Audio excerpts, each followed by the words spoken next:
अखिल भूमंडलीय सर्वश्रोमणी मुनि समाज के संस्थापक आदि मुनीश्वर योगेश्वर सदगुरुदेव शिव मुनि महाराज की जय।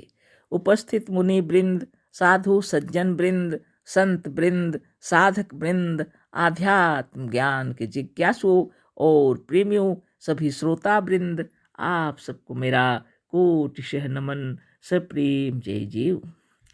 तो आध्यात्मिक चर्चा चल रही है ना और हम लोग सदगुरुदेव शिवमुनि महाराज रचित ग्रंथ सत्य सुंदर और स्वतंत्र विचार पर चर्चा कर रहे हैं। अध्याय 8 पूरा हो गया है ना। मजहबी हत्यारा और उसका मन में पैशाचिकता, इसकी पैशाचिकता पर विचार कर लिए, कंप्लीट हो गया। आज हम लोग विचार करेंगे अध्याय 9 पर।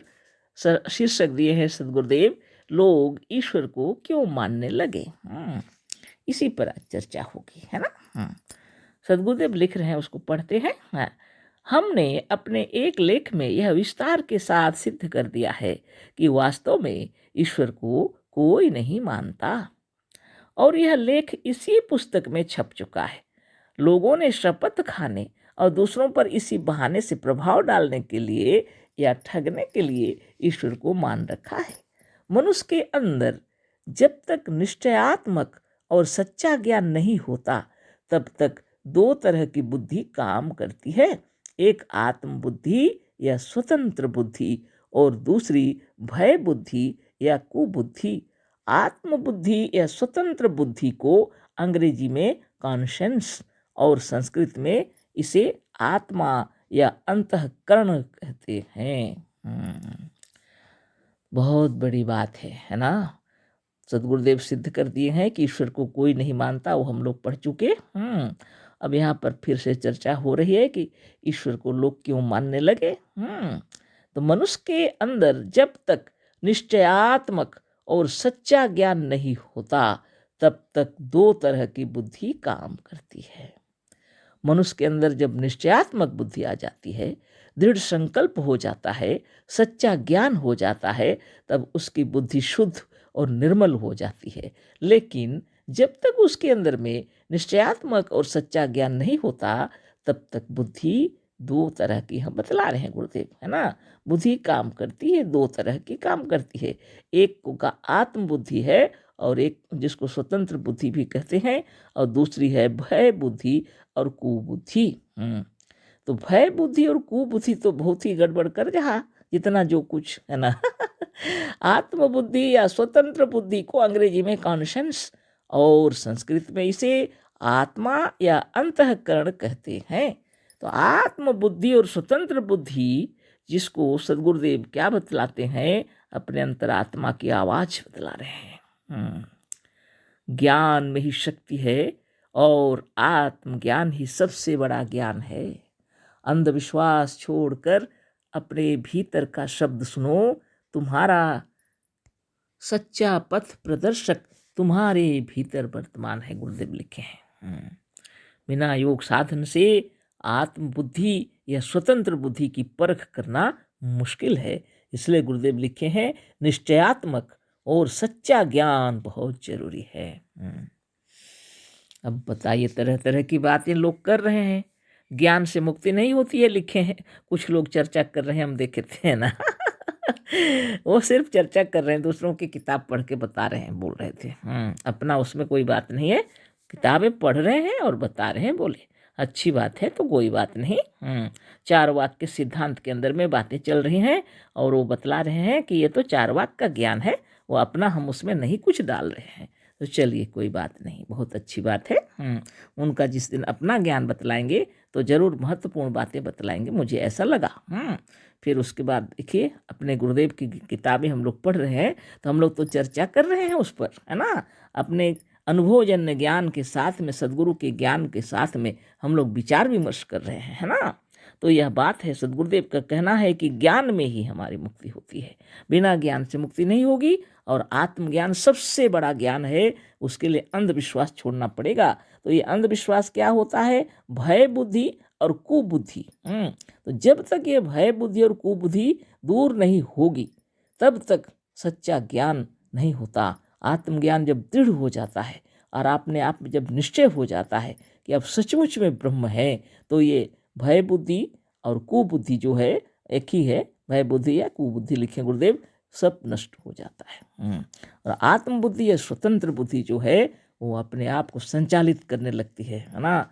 स्वतंत्र बुद्धि गुरुदेव लिखे आत्मबुद्धि या स्वतंत्र बुद्धि। तो स्वतंत्र का मतलब यह नहीं है कि लोग दूसरे पर शासन करें, शासन खुद पर करना पड़ता है ना।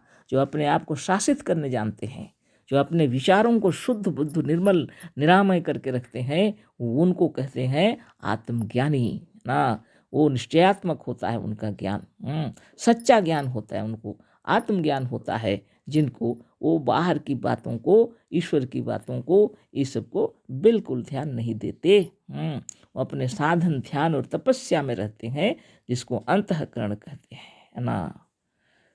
बहुत बड़ी बात है। आत्म बुद्धि या स्वतंत्र बुद्धि को अंग्रेजी में कॉन्शियस और संस्कृत में इसे आत्मा या अंतःकरण कहते हैं।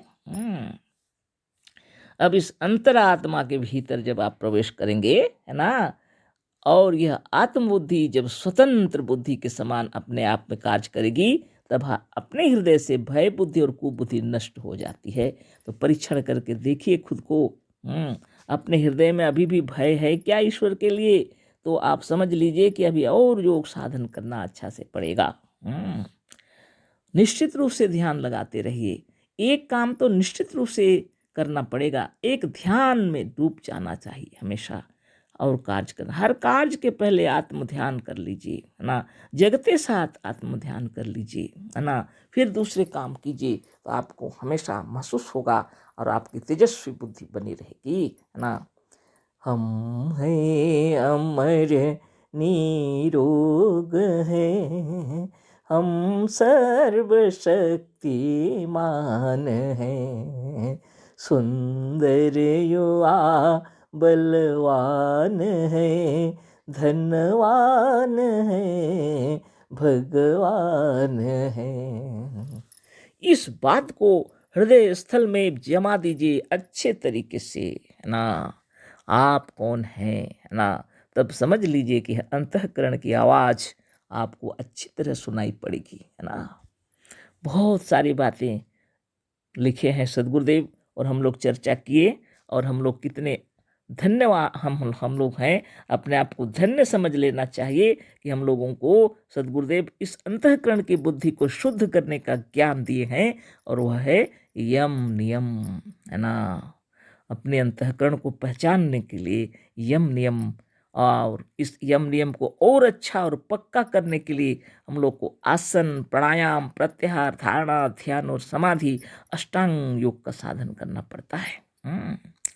आप निरंतर नित्य दिन आप नियमित योग साधन कीजिए। हाँ, आप कहीं आना जाना किसी जगह जाना पड़ता है जब, तो शुभ भावना कभी मत छोड़िए। अंतःकरण के अंदर में यह विचार रखिए है ना। तो बहुत सुंदर बात है। तो गुरुदेव यहाँ लिख रहे हैं, लोग ईश्वर को क्यों मानने लगे।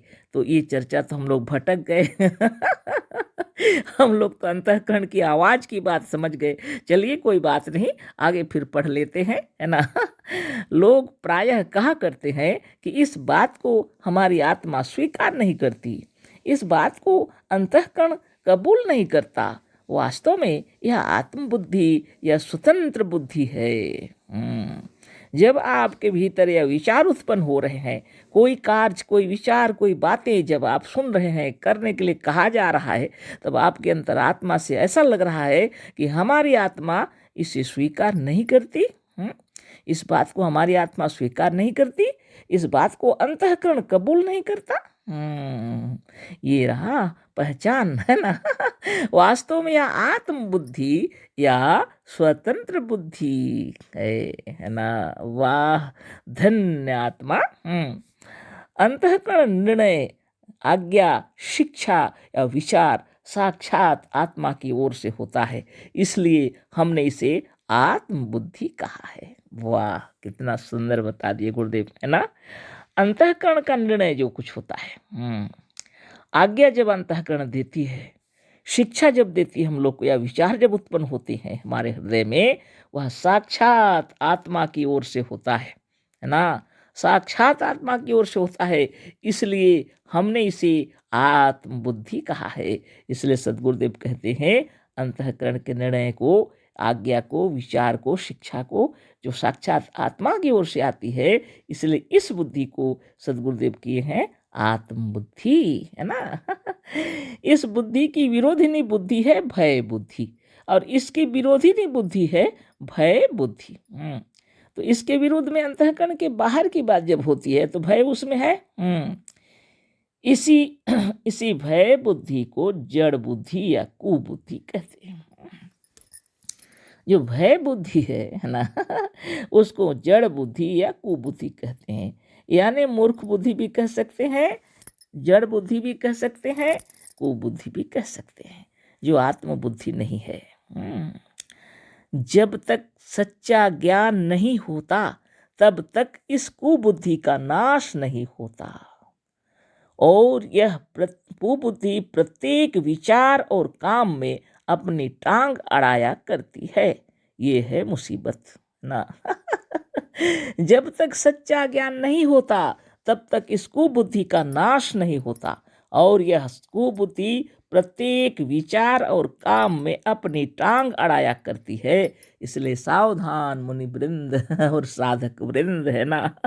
नित्य योगाभ्यास कीजिए। इस समय हो गया, कल फिर इस पर चर्चा होगी, विचार विमर्श होगा। अशेष धन्यवाद, कोटिशः नमन। सद्गुरुदेव शिव मुनि महाराज की जय। सप्रेम जय जीव।